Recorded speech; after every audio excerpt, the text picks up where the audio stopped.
Thomas ஜெப ஐக்கியம் வழங்கும் இயேசு கிறிஸ்துவும் நானும். இன்றைய வேத வாக்கு லூக்கா 3:6.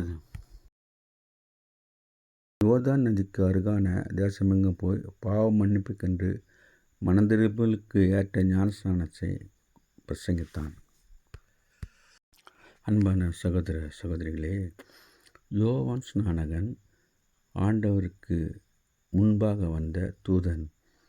அவன் முதிர் வயதிலே சகரியா எலிசபெத்துக்கு பிறந்தவன்.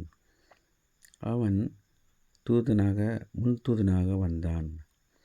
அவன் யோர்தான் நதியிலே மனந்திரும்புதலுக்கு ஏற்ற காரியத்தை குறித்து பிரசங்கித்து அநேக மக்களை ஆண்டவர் பக்கம் திருப்பினான். அவனிடத்திலே அநேகர் வந்தார்கள்.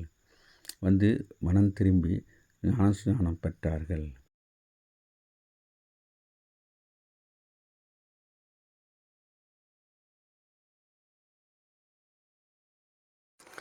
கர்த்தருக்கு வழியை ஆயத்தப்படுத்துங்கள், அவருக்கு பாதையை செவ்வை பண்ணுங்கள்.